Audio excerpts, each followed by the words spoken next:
ശബരിമലയിലെ പവിത്രമായ ആചാരങ്ങളെ പോലും അഴിമതിക്കായി ദുരുപയോഗം ചെയ്യുന്നുവെന്ന് ഞെട്ടിക്കുന്ന വിവരങ്ങളാണ് പ്രത്യേക അന്വേഷണ സംഘം ഇപ്പോൾ പുറത്തുവിടുന്നത്. 2018 ശബരിമലയിൽ നടന്ന ദീപപ്രശ്നത്തെ സ്വർണ്ണക്കൊള്ള മറച്ചുവെക്കാനുള്ള ആയുധമാക്കി മാറ്റിയെന്നാണ് അന്വേഷണ സംഘത്തിന്റെ പ്രാഥമിക നിഗമനം. വിശ്വാസികളെയും ഭക്തലക്ഷങ്ങളെയും തെറ്റിദ്ധരിപ്പിച്ചുകൊണ്ട് വലിയ തോതിലുള്ള ക്രമക്കേടുകളാണ് നടന്നതെന്ന് SIT കരുതുന്നു. ഇതിന്റെ ഭാഗമായി ദീപപ്രശ്നത്തിൽ പങ്കെടുത്ത 10ഓളം പ്രമുഖ ദൈവജ്ഞരുടെ മൊഴിയെടുക്കാനാണ് SITയുടെ തീരുമാനം. ആചാരപരമായ കാര്യങ്ങളിൽ മനഃപൂർവ്വം ഇടപെടലുകൾ നടന്നോ എന്നാണ് പരിശോധിക്കുന്നത്. ശബരിമലയിലെ ആറാട്ടുത്സവത്തിനിടെ ആനയിടന സംഭവത്തിന് പിന്നാലെയാണ് 2018 ദീപപ്രശ്നം നടത്താൻ തീരുമാനിച്ചത്. ഈ സാഹചര്യം സ്വാഭാവികമായി ഉണ്ടായതാണെങ്കിലും ഇതിനുശേഷം നടന്ന ചർച്ചകളും തീരുമാനങ്ങളും കൃത്യമായ തിരക്കഥയുടെ ഭാഗമായിരുന്നുവെന്ന് SIT സംശയിക്കുന്നു. ദീപപ്രശ്ന വിധിയിലൂടെ പൊന്നമ്പലമേട്ടിൽ പുതിയ ക്ഷേത്രം പണിയണമെന്ന ആവശ്യം ഉയർന്നു വന്നത് എങ്ങനെയെന്നത് ദുരൂഹമാണ്.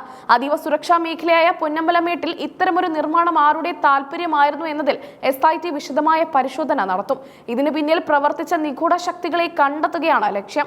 കേസുമായി ബന്ധപ്പെട്ട് അകാലത്തുണ്ടായിരുന്ന എല്ലാ ഉന്നത ഉദ്യോഗസ്ഥരുടെയും ജീവനക്കാരുടെയും മൊഴിയെടുക്കും. ദേവസ്വം ബോർഡിലെ ചില പ്രമുഖരും ഈ ഗൂഢാലോചനയിൽ പങ്കാളികളായിട്ടുണ്ടോ എന്ന സംശയം ശക്തമാണ്.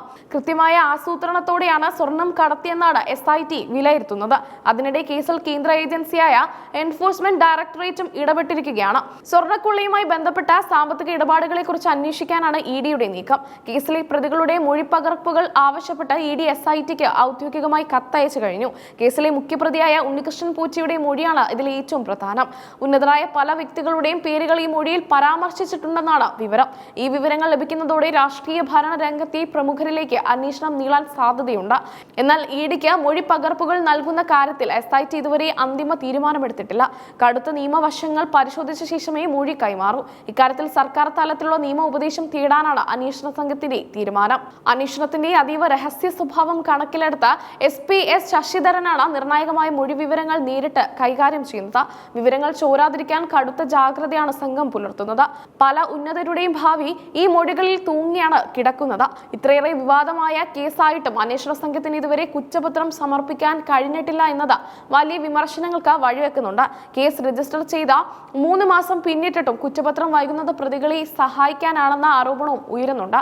ഫെബ്രുവരി 1 കുറ്റപത്രം സമർപ്പിക്കാൻ കഴിഞ്ഞില്ലെങ്കിൽ പ്രധാന പ്രതികൾക്ക് അടക്കം സ്വാഭാവിക ജാമ്യം ലഭിക്കുന്ന സാഹചര്യമാണ് നിലവിലുള്ളത്. ഇത് കേസിനെ ദുർബലപ്പെടുത്തും. അതിനാൽ വരും ദിവസങ്ങളിൽ SITക്ക് ഏറെ നിർണായകമാണ്. നഷ്ടപ്പെട്ട സ്വർണം എവിടെയാണെന്ന് കണ്ടെത്താൻ കഴിയാത്തതാണ് കുറ്റപത്രം വൈകാനുള്ള പ്രധാന തടസ്സമായി അന്വേഷണ സംഘം പറയുന്നത്. സ്വർണം ഉരുക്കിയോ അതോ മറ്റാരെങ്കിലും കൈവശപ്പെടുത്തിയോ എന്ന കാര്യത്തിൽ ഇപ്പോഴും അവ്യക്തത തുടരുകയാണ്. സ്വർണത്തിന്റെ ഉറവിടം, അത് കടത്തിയ രീതി, സഹായിച്ചവർ എന്നിവയെല്ലാം സംബന്ധിച്ച കണ്ണികൾ കോർത്തിണക്കാൻ സംഘത്തിന് സാധിച്ചിട്ടില്ല. ശാസ്ത്രീയ തെളിവുകളുടെ അഭാവം അന്വേഷണത്തെ പ്രതിസന്ധിയിലാക്കുന്നു. പ്രതികൾ പരസ്പര വിരുദ്ധമായ മൊഴികളാണ് നൽകുന്നത്. ദീപപ്രശ്നം പോലെ ഭക്തർ പവിത്രമായി കാണുന്ന ചടങ്ങുകളെ മോഷണത്തിനായി മറയാക്കിയത് ജനങ്ങൾക്കിടയിൽ വലിയ പ്രതിഷേധത്തിന് കാരണമായിട്ടുണ്ട്. ക്ഷേത്ര ആചാരങ്ങളെ അട്ടിമറിക്കാൻ ശ്രമിച്ചവർക്കെതിരെ കർശന നടപടി വേണമെന്നാണ് ഭക്ത സംഘടനകളുടെ ആവശ്യം. ദേവസ്വം ബോർഡിലെ ഭരണതലത്തിലുള്ളവരുടെ അറിവില്ലാതെ ഇത്രയും വലിയൊരു തട്ടിപ്പ് നടക്കില്ലെന്നാണ് പ്രാഥമിക നിഗമനം. അതിനാൽ ഭരണസമിതിയിലെ അംഗങ്ങളെയും വിശദമായി ചോദ്യം ചെയ്യേണ്ടി വരും. രാഷ്ട്രീയ സ്വാധീനം അന്വേഷണത്തെ ബാധിക്കുമെന്ന ആശങ്കയും നിലനിൽക്കുന്നുണ്ട്. പൊന്നമ്പലമേട്ടിലെ ക്ഷേത്ര നിർമ്മാണ ആവശ്യം ഉയർത്തിയതിലൂടെ വനഭൂമി കയ്യേറാനുള്ള ഗൂഢലക്ഷ്യവും ഉണ്ടായിരുന്നോ എന്നും പരിശോധിക്കുന്നുണ്ട്. പരിസ്ഥിതി ലോലമായ ഈ പ്രദേശം സ്വകാര്യ താല്പര്യങ്ങൾക്കായി ഉപയോഗിക്കാൻ ശ്രമിച്ചതും അന്വേഷണ പരിധിയിൽ വരും. EDയുടെ ഇടപെടൽ കേസിൽ വലിയ മാറ്റങ്ങൾ കൊണ്ടുവന്നേക്കാം. കള്ളപ്പണം വെളുപ്പിക്കൽ നിരോധന നിയമപ്രകാരം EDക്ക് കേസെടുക്കാൻ സാധിച്ചാൽ പ്രതികളുടെ സ്വത്ത് കണ്ടുകെട്ടുന്നതടക്കമുള്ള നടപടികളിലേക്ക് നീങ്ങാൻ കഴിയും. കേരളം കണ്ട ഏറ്റവും വലിയ ക്ഷേത്ര അഴിമതികളിൽ ഒന്നായി ശബരിമല സ്വർണ്ണക്കൊള്ള മാറുകയാണ്. ഭക്തിയുടെ മറവിൽ നടന്ന ഈ കൊള്ളയടിയിലെ ഓരോ പ്രതിയെയും നിയമത്തിന് മുന്നിൽ കൊണ്ടുവരിക എന്നത് സർക്കാരിനെ സംബന്ധിച്ചും അഭിമാന പ്രശ്നമാണ്. വരും ദിവസങ്ങളിൽ ദൈവജ്ഞരെ ചോദ്യം ചെയ്യുന്നതോടെ ദൈവപ്രശ്നത്തിന്റെ മറവിൽ നടന്ന കളികൾ കൂടുതൽ വ്യക്തമാകും. ആരാണ് ഈ ആശയത്തിന് പിന്നിൽ പ്രവർത്തിച്ചതെന്ന വിവരം പുറത്തു വരുന്നതോടെ വലിയ സ്രാവുകൾ വലയിലാകുമെന്നാണ് സൂചന. അന്വേഷണം വേഗത്തിലാക്കി കുറ്റപത്രം സമർപ്പിച്ചില്ലെങ്കിൽ പൊതുസമൂഹത്തിന് മുന്നിൽ SIT മറുപടി പറയേണ്ടി വരും. ഫെബ്രുവരി 1 മുമ്പ് കേസിൽ നിർണായകമായ മുന്നേറ്റം ഉണ്ടാകുമെന്ന പ്രതീക്ഷയിലാണ് ഭക്തലോകം.